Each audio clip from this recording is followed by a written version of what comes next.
Cabinet ने कई अहम फैसले लिए हैं। 2024-25 बजट को मंजूरी दे दी गई है। एमएसपी पर धान खरीदी की अतिरिक्त राशि भी मंजूर कर दी गई है। बीज निगम पंजीकृत किसानों से बीज खरीदेगी। लोकतंत्र सेनानी सम्मान विधेयक को भी मंजूरी इस दौरान दी गई। मंत्री अरुण साव ने फैसलों की जानकारी दी है। तो ये बड़ी खबर आपको बता रहे हैं। साय कैबिनेट के अहम फैसले भी आप तक पहुंचा रहे हैं।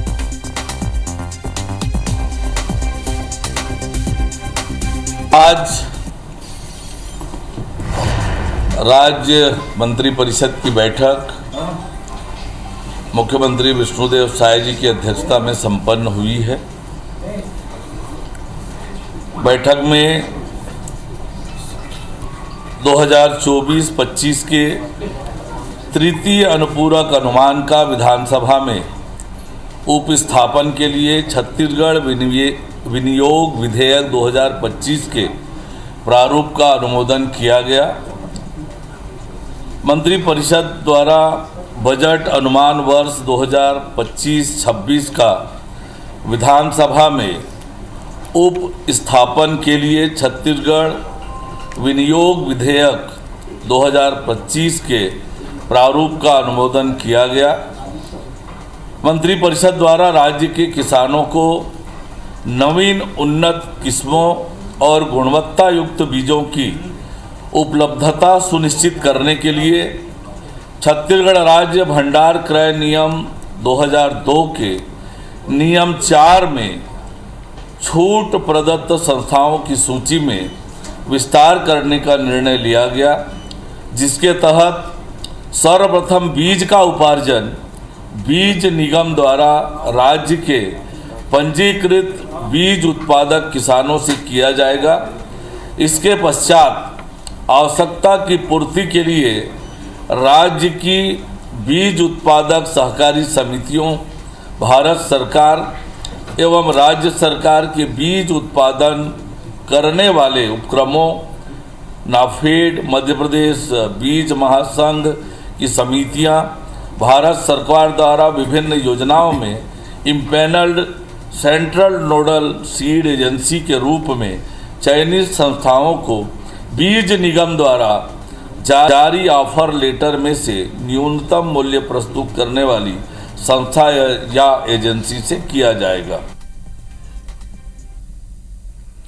और राजधानी रायपुर से ही खबर है, जहां पर 24 फरवरी से छत्तीसगढ़ विधानसभा का बजट सत्र शुरू होगा। 3 मार्च को छत्तीसगढ़ का बजट भी पेश होगा। वित्त मंत्री ओपी चौधरी ने ये जानकारी दी है। बजट विकसित छत्तीसगढ़ को लेकर होगा, ये बात भी उन्होंने कही। 24 फरवरी को बजट सत्र की शुरुआत हो रही है और इससे पहले मेरे साथ आप देखिए वित्त मंत्री ओपी चौधरी जी हैं। चौधरी जी, और इससे पहले की कैबिनेट है, आज कैबिनेट में क्या होने जा रहा है बजट से लेकर? बजट का कैबिनेट के समक्ष अनुमोदन के लिए आज प्रस्तुत होगा। और चूंकि बजट एक गोपनीय दस्तावेज होता है, इसलिए मैं बहुत सारी चीज़ें रिवील नहीं कर सकता। बट 24 तारीख से बजट सत्र प्रारंभ हो रहा है और 3 मार्च को हमारे छत्तीसगढ़ राज्य का, हमारे मुख्यमंत्री जी के नेतृत्व में जो हमारी सरकार चल रही है, उसका दूसरा बजट प्रस्तुत होगा। और विकसित छत्तीसगढ़ बनाने की दिशा में एक बड़े छलांग के रूप में ये बजट सबके सामने आएगा। सर, पिछली बार आपने ज्ञान का बजट पेश किया था, इस बार क्या कोई दूसरा बजट है ज्ञान के अलावा और कुछ? बहुत सारी चीज़ें आपको उसी दिन का इंतज़ार करना पड़ेगा। बजट और कैसे जो है वो किया जाए, रिफॉर्म कैसे किया जाए और ज़्यादा से ज़्यादा बजट जो कैसे किया जाए, उसको लेकर कोई प्लानिंग है? निश्चित रूप से आज पूरे देश में मोदी जी के नेतृत्व में रिफॉर्म ओरिएंटेड डेवलपमेंट हो रहा है। और जो रिफॉर्म बेस्ड डेवलपमेंट होगा, उसी से कोई भी इकॉनमी सस्टेन करती है, कोई भी इकॉनमी ग्रोथ करती है। और गरीब कल्याण की योजना, चाहे किसानों, मजदूरों, माताओं बहनों के लिए योजना आप तभी ला सकते हैं जब पैसा होगा, और उसके लिए रिफॉर्म करना बहुत ज़रूरी होता है। मैं बहुत हर्ष का विषय है कि छत्तीसगढ़ ने पिछले 1 वर्षों में जो गवर्नमेंट ऑफ इंडिया के द्वारा राज्यों के लिए इंट्रोड्यूस किए गए रिफॉर्म्स थे, उनको बहुत अच्छे तरीके से परफॉर्म किया है। और हम 6300 करोड़ रुपया एससीए का स्पेशल इंसेंटिव, जिसे आप एक तरह का पुरस्कार भी कह सकते हैं, 6300 करोड़ रुपया ला पाने में सफल हुए हैं। इस मामले में हम पूरे देश में अग्रणी राज्यों में से एक हैं। 3 मार्च को बजट पेश होगा। अब देखना होगा कि बजट में किस किस तरीके से छत्तीसगढ़ के सभी लोगों को के लिए फ़ायदा होगा, पिटारा जो है खुलने को देखने को मिलेगा। कैमरामैन रेणु के साथ सौरभ सिंह परिहार, IBC 24 रायपुर। और इसी बीच राजधानी रायपुर से आपको बड़ी खबर बता दें, बीजेपी ने 10 निगमों के लिए पर्यवेक्षकों की नियुक्ति की है। सभापति चयन के लिए बीजेपी ने पर्यवेक्षकों की नियुक्ति कर दी है।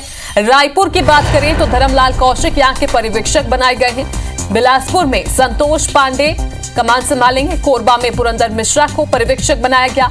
रायगढ़ में ललित चंद्राकर, अंबिकापुर में शिवरतन शर्मा, धमतरी में मोतीलाल साहू, राजनांदगांव में रूप कुमारी चौधरी को पर्यवेक्षक बनाया गया है। दुर्ग की बात कर लेते हैं। दुर्ग में संजय श्रीवास्तव और जगदलपुर में नारायण चंदेल को पर्यवेक्षक बनाया गया है।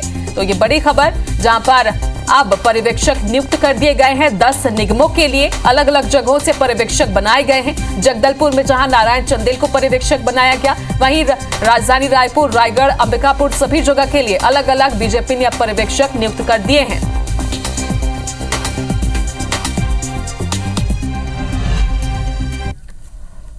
और अब आपको सड़क हादसों की कुछ तस्वीरें दिखा देते हैं। धमतरी से खबर, जहां पर कार और ट्रैक्टर में जोरदार भिड़ंत हो गई। हादसे में महिला की मौत हो गई है। 5 लोग गंभीर बताए जा रहे हैं।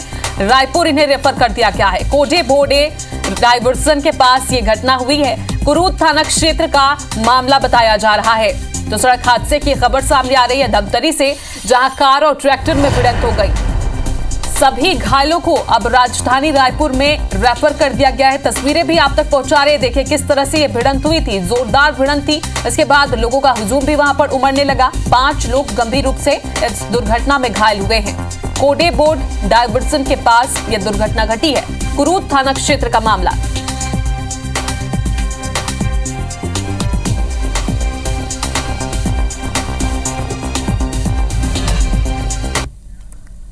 और इधर भिलाई से खबर, जहां पर मयूरा कंपनी में मजदूर की मौत हो गई। चैन माउंटिंग से गिरकर मजदूर की मौत हो गई है। परिजन मुआवजे की लगातार मांग कर रहे हैं। कंपनी के लोग भी मरचूरी पहुंचे हुए हैं। तो भिलाई से एक खबर, जहां पर मयूरा कंपनी में एक मजदूर की मौत की खबर आई। चैन माउंटिंग से गिरकर मजदूर की मौत हो गई है। वहीं मजदूर के परिजन अब कंपनी से मुआवजे की मांग कर रहे हैं। और अपडेट भी आपको दे दें कि कंपनी के जो कर्मचारी हैं वो मरचूरी पहुंचे और इस दौरान परिजन लगातार मुआवजे की मांग को लेकर यहां पर सामने आए हैं।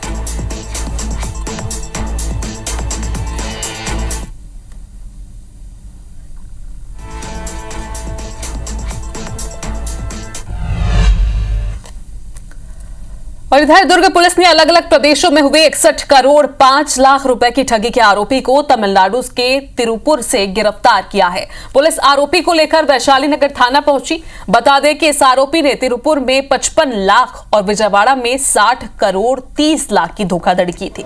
वैशाली नगर पुलिस ने बताया कि टी राजेश्वर राव ने शिकायत दर्ज कराई थी कि आरोपी हर्षवर्धन ने मुनाफे का लालच देकर प्रोप्रेट अकाउंट खुलवाया और अलग अलग किश्तों में 20 लाख रुपए इन्वेस्ट कराए, लेकिन अकाउंट नहीं खुलवाया और जब उसने पैसे मांगे तो वो टाल मटोल करता रहा। इधर पुलिस ने मामले की जांच शुरू की तो पता चला कि आरोपी तमिलनाडु के तिरुपुर में बंद है, जिसके बाद मजिस्ट्रेट ने आरोपी का प्रोडक्शन वारंट जारी किया। इसके बाद पुलिस उसे वहां से लेकर आई।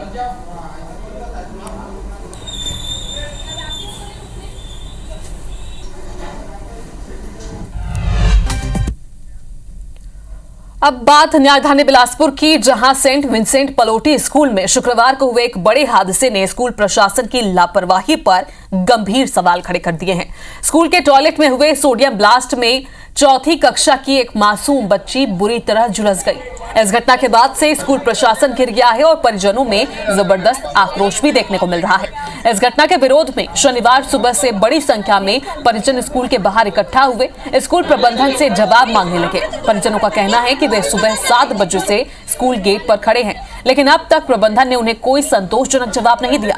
अभिभावक चाहते हैं कि स्कूल प्रशासन इस घटना की सच्चाई बताए और इसके लिए जिम्मेदार लोगों पर कार्रवाई करे। परिजनों ने कहा कि इस लापरवाही को बच्चों की शरारत बताकर दबाने की कोशिश की जा रही है।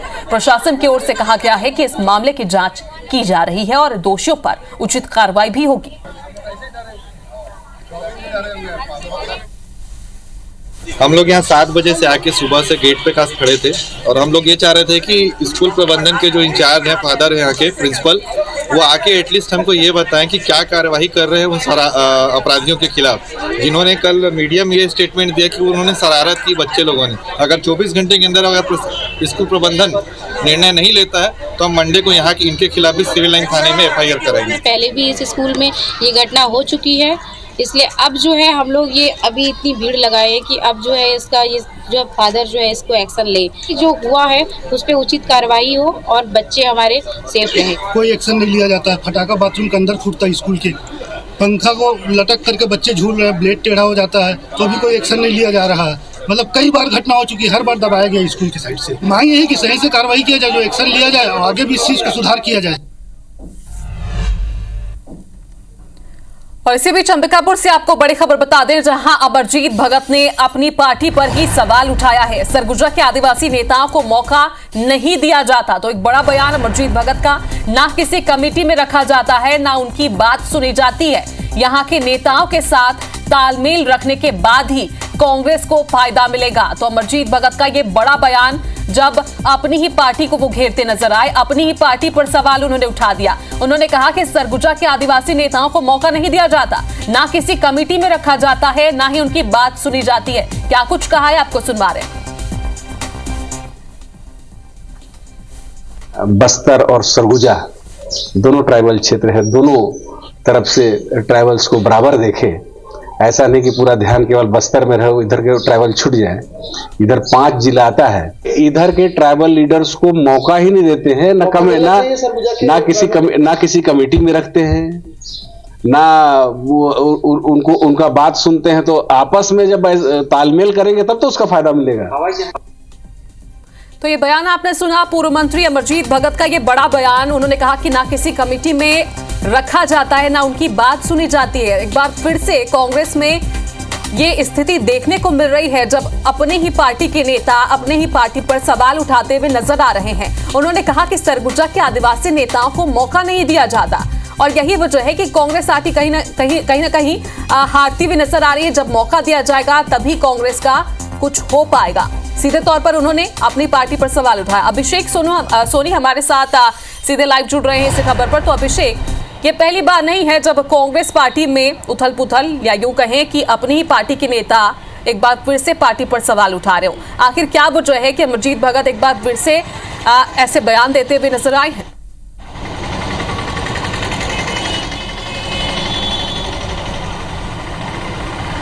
देखिए, निश्चित रूप से एक बड़ा बयान अमरजीत भगत का निकल कर आया है, लेकिन ये पहली बार नहीं जब अमरजीत भगत टिप्पणियां की हो, बल्कि इसके पहले जब निकाय के चुनाव परिणाम आए थे तब भी उन्होंने शीर्ष नेताओं को एक तरह से घेरा था और पूरी तरीके से हलचल कांग्रेस पार्टी में मच गई थी। इस बार कहीं ना कहीं जो अमरजीत भगत हैं, उन्होंने आदिवासी नेताओं की उपेक्षा करने का आरोप सीधे तौर पर पार्टी पर लगाया है। उनका ये कहना है कि बस्तर और सरगुजा 2 महत्वपूर्ण जिले हैं जहां पर जो आदिवासी जो लीडर हैं वो नेतृत्व करते हैं। ऐसे में बस्तर को कहीं ना कहीं तवज्जो दी जाती है, लेकिन जो सरगुजा संभाग है उसके आदिवासी नेताओं की पूछ परख नहीं की जाती। सीधे तौर पे अमरजीत भगत एक बड़े नेता हैं सरगुजा संभाग के आदिवासी वर्ग के, तो उन्होंने इशारा साफ तौर पर पार्टी के बड़े नेताओं में कहा है कि कांग्रेस में जो आदिवासी नेता हैं सरगुजा संभाग की, उनकी उपेक्षा की जा रही है। और इसी का कारण है कि जो 14 की सीटें हैं, क्योंकि जो सरगुजा संभाग की जो 6 जिले हैं वहां पर 14 सीटें विधानसभा की हैं, उनमें से एक पर भी कांग्रेस नहीं आई है। तो कहा जा सकता है कि एक बड़ा बयान अमरजीत भगत का आया है, और वो भी तब जबकि प्रदेश में जो कांग्रेस के अध्यक्ष की नियुक्ति के लिए लगातार चर्चाएं चल रही हैं। उस बीच कहीं ना कहीं कहा जा सकता है कि आदिवासी लॉबिंग की तरफ ये इशारा है कि आदिवासियों की उपेक्षा अगर की जाती है तो कहीं ना एक तरह से ये बड़ा बयान है। चूंकि सरगुजा संभाग के प्रमुख हैं अमरजीत भगत और इसके साथ ही पूर्व मंत्री है, तो उनका ये बयान काफी मायनों में अहम माना जा सकता है। फिलहाल बहुत बहुत शुक्रिया अभिषेक जानकारी देने के लिए आपका। और उधर छत्तीसगढ़ में अंतिम चरण का पंचायत चुनाव 23 फरवरी को है, लेकिन उससे पहले बीजेपी ने कांग्रेस को जीते हुए प्रत्याशियों की सूची जारी करने की चुनौती दे दी है, जिसे लेकर अब प्रदेश में सियासत गर्म है। देखिए एक रिपोर्ट।